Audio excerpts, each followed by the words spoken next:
So I just want to start off with a quick question. If you'll just slip up your hand, I'll just kind of try to point at you and describe who you are and who I want to answer the question. But my question that I ask you today is, where and how do you best see God? Yes, right here in the very front with the black sweatshirt.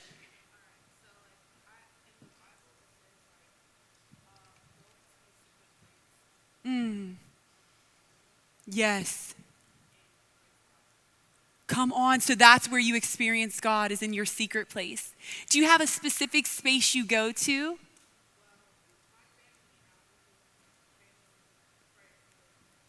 Awesome. In your room, like on your bed or next to it? Awesome. I love that. And good knowing your word. Go ahead. Okay, right here, baby, on the end with, I think it might be a peachy shirt. I can't really see here. Okay.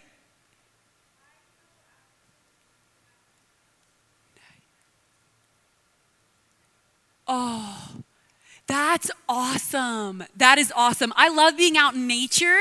And especially, did you say by a stream, honey? Does anybody else love when they get to hear like the bubbling of water or water? There is something about that, isn't it? Well, you know, just like we were talking, it's good to know your word. It says that his voice, his mouth, his word is like rushing rivers, like a waterfall, like thousands of waters coming together. So that's really cool. One more. Where's a fella for me to answer?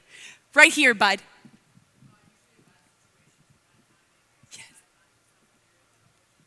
Yes. So when you're in trouble, you oftentimes go to him. And what does that look like for you?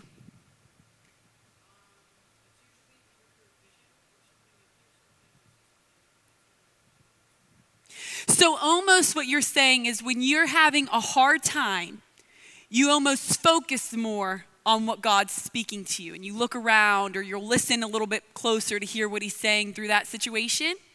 And it could be anywhere. I love it. I love it.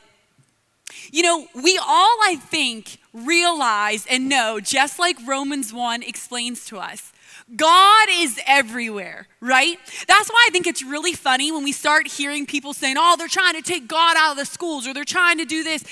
Listen, they can try to take down the 10 Commandments, but they can't take God out of anywhere. God is literally everywhere all the time. But the question we have to ask ourselves is, do I make space for him somewhere? See, God can be all around us and in our very breath and when we're talking to our friend, but if we're not intentional about making space for God, always, somewhere, we won't see him anywhere. Do you understand? Our culture is really good at acknowledging that God is everywhere, but likes to kind of put him to the sidelines and say, but you don't really have to have time for God. He's everywhere. He's in everything. So you don't have to focus on God. But I'm here to tell you today, if you don't focus on God, if he's not your number one go-to, if he's not your very best friend, you won't have the answer for anything you're needing. You know, Pastor Alyssa was just talking about anxiety. And I know a lot of us will feel that, right?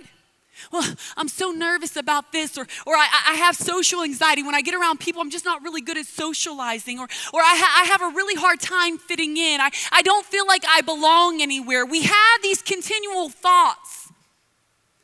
But every place that you feel like you're not invited to is a space that Jesus himself is asking you, come to me.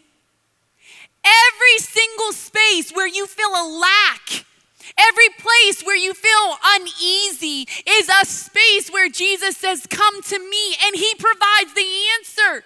He is the answer itself. Amen? I can remember, this was back in January of last year before COVID. And I don't think I shared this story with you guys, but I feel compelled now as I'm talking to you to share this. I went to Walmart. It was about 2 o'clock in the afternoon, and I had to return something from Christmas that I'd bought for someone, and it didn't fit or something. I can't remember what I was returning, but I had to return something. And I had my little Mia with me, my little 5-year-old. And we're going, and before we go in, I had this knowing, because when you walk with Jesus, and let me tell you, young people, you're in middle school, right? You can hear, just like our friend over here, Bud, what's your name?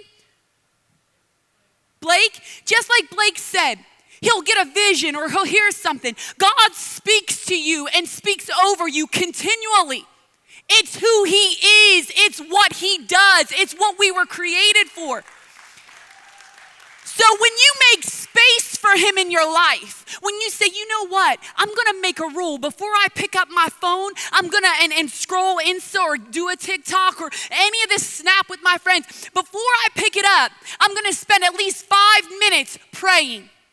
I'm going to spend at least 5 minutes reading my word. And you say, Angie, oh, that can't make the biggest difference. No big deal. I'll do it later. But later never comes, and why you don't have space for him. And then when the moment is needed, where you need to hear his voice, you feel like you can't hear him. But I had made space for him, and I'm very intentional about making space for the Lord, because I know in every space, he's the answer.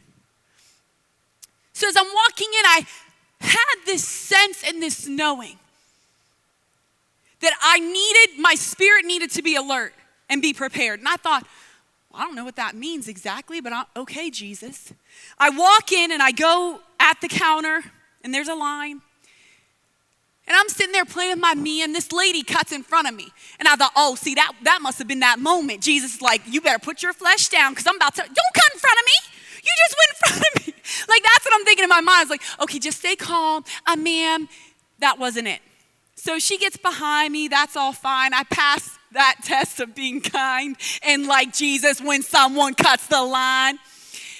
So I go up, and when I finally stand in line, because I was kind of hanging back, there are 2 guys in front of me. And one's real tall, and he's got these piercing blue eyes. And this other guy's shorter, and he's got sunglasses on. And the guy with the piercing blue eyes turns around and looks at me. And when he did, all my spirit heard and felt was vacancy. And when the Lord speaks a word to you, I know you guys know, when he speaks something, it like expands like a scroll. It's like a whole chapter book, right? And so I'm like, oh man, I know what that, like there's something else. There's another spirit in play here. This isn't, what I'm seeing isn't what's there, right? There's something more. And so they say something and looks back around at me again. I don't think anything of it. They go up to the counter, and when they go up to the counter, I, in my spirit, perceive, I'm not seeing this with natural eyes. In my spirit, I perceive an angel, like a bolt of lightning, like a laser beam, shoots down and stands about right here if I'm here. Probably about 12 feet tall. And all I see this angel do in my spirit, what I perceive, he goes, she's here now. And it took me back. I went, Lord. And I knew in that moment that heaven was setting up government. That's what my spirit perceived. Remember, when God speaks a word, he gives you a whole chapter book. In that moment, I knew God was setting up. This is his domain because I'm here. Do you know that's the authority you walk in? As believers, when we are in the room, we change atmospheres. And the angels who are given charge over us make sure of it. So I'm like, whoa, Jesus. Okay, Lord. And I just kind of stand there. All of a sudden, I look over and I see these guys trying to exchange what looked to be like a gaming DVD, maybe a PS5 or whatever it would have been at the time, trying to return it. And the lady behind the counter, super calm, which if any of y'all have been to Walmart, sometimes customer service ain't calm. Super calm. She's like, oh, okay, it's not coming up in the register. She keeps trying it. She goes, I don't know if we're going to be able to return this. I'm going to have to ask a manager. As she turns to walk down to go over to the other opposite end of the counter, the tall guy lifts up his shirt, reaches into his pants, and pulls out a gun, okay? And I am seeing the handle of the gun and part of the barrel of the gun. And in that moment, did I have fear? Not an ounce. Did I feel anxiety? Not one bit. Because the angel had already set up government. So I'm sitting in this moment and I'm seeing this. The only thought that went through my mind was, if this guy pulls out this gun, I'm going to throw my daughter behind this counter. And then I'm going to have to figure out how to tackle him. That's what I thought. He gets it here. The little guy who was clearly in charge, standing back here, he goes, we're not going to do that now. He looks over at him, puts it in, pulls his shirt down, and that guy with the glasses looks at me. I don't know what the assignment of hell was for that day. I don't know what the devil had planned for that day. But I know that my God, who is the answer to every problem, who shows up in the midst of chaos and provides peace, showed up and did a heavenly exchange on my behalf and my child's behalf. I share this with you because it is evident that power resides in us. I didn't have to go in all full of guns and have all my battle stuff on in the natural. But I went in knowing the King of Glory, being his daughter, and as such, he set up his authority. If God is willing to do that in situations we're unaware of, in spaces that I didn't even have anxiety in going into the store, if God is willing to do that, how much more when we take our problems to him? How much more when we say, Jesus, I need you here? The word of God says when we call, he answers. But when we cry, he says, here I am. In other words, in the moment that you most need God, he will show up right beside you and you will know. If you have your Bibles, I want you to open with me to the book of Acts in the 12th chapter. Jesus is the answer. In Acts, the 12th chapter, starting in the first verse, we find that Peter is imprisoned. And he's not just imprisoned, but he has been completely surrounded by guards. But let me start in the first verse here. Now about that time, Herod the king stretched out his hand to harass some of the church. Let me put a pin there for a second.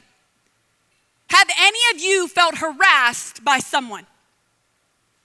Have any of you, yes, I see those hands, felt like you were just picked on continually without cause? We do that a lot. We see that a lot. Well, that's what King Herod was doing against all those who believed in Jesus. And he killed James, the brother of John, with the sword. And because he saw that it pleased the Jews.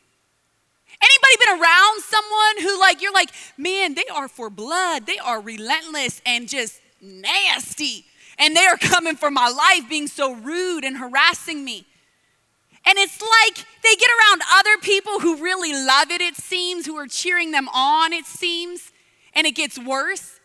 That's what basically King Herod's doing. He's being the bully of all bullies and is saying, oh, it pleased them, it made them happy, so let's go ahead and kill this guy. I'm setting this up because I need you to see yourself in every word of this Bible.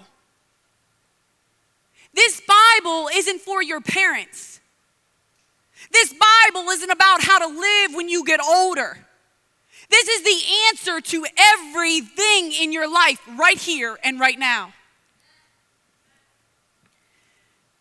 He proceeded further to seize Peter also. And we'll fast forward. Peter was therefore kept in prison, but constant prayer was offered to God for him by the church. It's good to know when people are praying for you, huh? And when Herod was about to bring him out that night, Peter was sleeping, bound with 2 chains between 2 soldiers. And the guards before the door were keeping the prison. Now behold, an angel of the Lord stood by him, and a light shone in the prison. And he struck Peter on the side and raised him up, saying, "Arise quickly." And his chains fell off his hands. Then the angel said to him, "Gird yourself and tie on your sandals." And so he did. And he said to him, "Put on your garment and follow me." So he went out and followed him, and did not know that what was done by the angel was real, but thought he was seeing a vision, probably thinking he's still asleep. When they were past the first and second guard posts, they came to the iron gate that leads to the city, which opened to them of its own accord. And then went out and went down one street, and immediately the angel departed from him.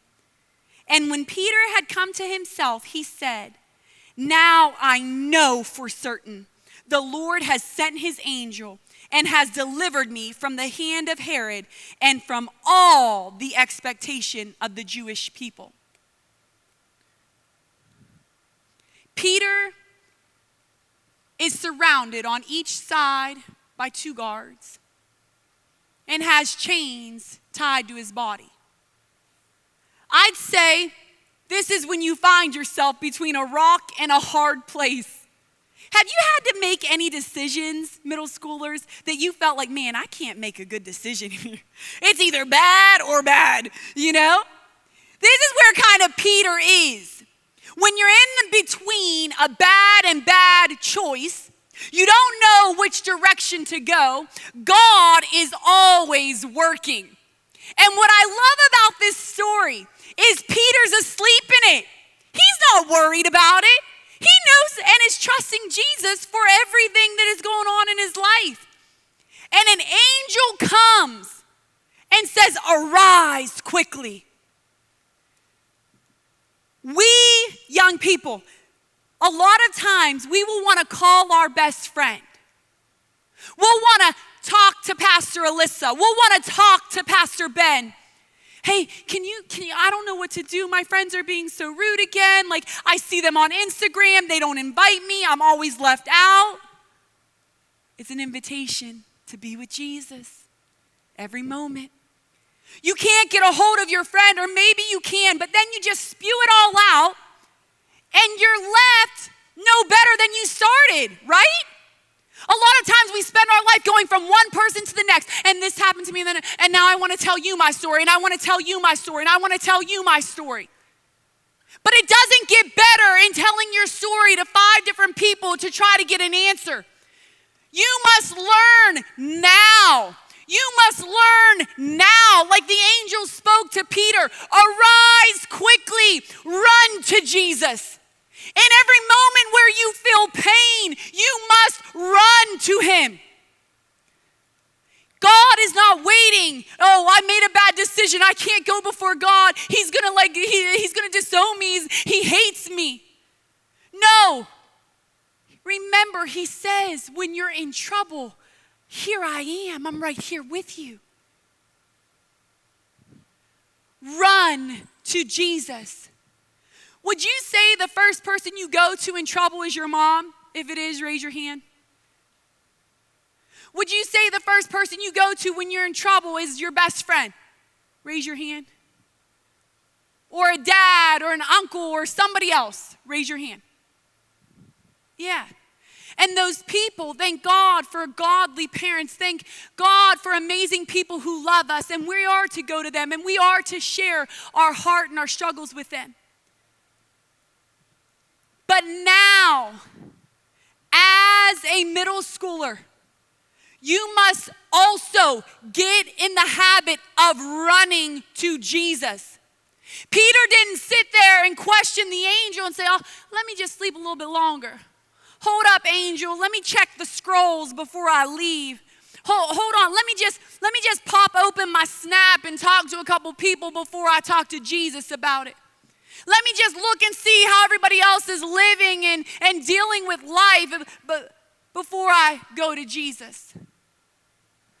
You must run to him. You have pain in your heart? Run to Jesus. He's standing with outstretched arms, his hands already pierced, his head already scarred, his side already taken every bruising. Run to Jesus. He exchanges everything you give to him. He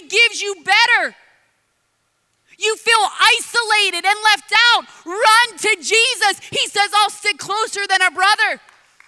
You have anxiety and fear, run to Jesus. You feel pressure and expectations of not measuring up. You feel you've got to satisfy everyone else's expectation. Peter says, I was delivered from all of that. He runs to freedom. He runs to Jesus. I know we have had a full day here, and I can see it on you guys. I know you're tired. But if there is one thing I can teach you with my life and with having a few moments with you today, before you ever pick up the phone to call Pastor Ben or Pastor Alyssa, who are they not the most incredible leaders you guys have ever? Yes. What an honor and a privilege. I am so thankful that they've asked me to be a part of what they're already doing. This conference is ridiculous. To have this many students the first time you're doing it, this is ridiculous. It's not normal. So you're already used to not being normal in this atmosphere. I thank God for them. But before you pick up the phone to call and get wisdom from Pastor Ben, because you know he hears from Jesus, before you pick up the phone to call Pastor Alyssa or your group leader or volunteer or the worship team member, before you pick up the phone to call them, run to Jesus. There's never been a moment in my life that I have regretted running full speed ahead, asking Jesus to deliver, asking Jesus for a word before I ran to my friends. But there have been countless times where I've called friends and I've called this one and to get their opinion, that I left those conversations more confused because Jesus is the answer. When you run to Jesus, in every moment, he comes through and delivers you from your pain. I'm going to close with this story. When I was in high school, I was a junior in high school, and I was going through a really hard time. I was feeling very left out. Didn't really feel like I had any friends. You know, I had friends who I hung out with and was, you know, pretty popular. But I didn't have anyone that I felt like, man, like they're true blue. Like when I leave the room, they're not going to talk about me. I'm sure a lot of you can relate to that. And I remember in this moment where I was so sad and really felt like, I don't know, God, how I'm going to get through this year and next year. And I was in my bedroom and I was just crying, you know? And I knew then and I know now that I couldn't just like call up someone and get what I needed. Because what I needed was a heart fix. I needed the fullness of Jesus. So I just wept. And all I could say in that moment was, Jesus, I need you. Like, Jesus, I need you more than I need anything. I just need you. You see where I'm at? I need you. My face buried in my pillow, tears streaming down my face, and my pillow soaked.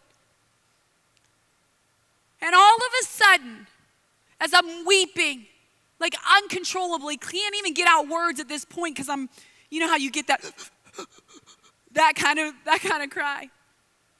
And all of a sudden, as I'm laying there with my face down, I feel as if someone's arms wrapped around me from behind and gave me the biggest hug and was just holding me. And it took my breath away, and I was like, and I knew no one was in my room, but I looked like this and I didn't want to move. And I was like, I know that's you, God.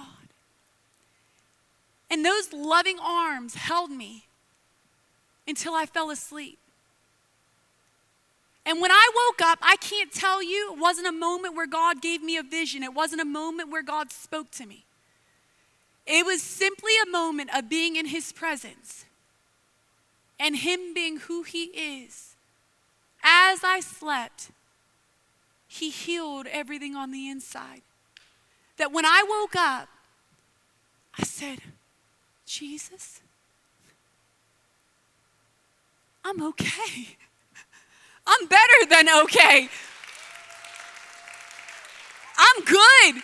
Like there's no one else that I need. I only need you. It was like my spirit knew that. And so I share that story with you because in that moment as a teenager, I decided run to Jesus. Run to him. Don't pick up the phone. Don't scroll your phone. Don't text 5 friends for their opinion. Run to Jesus.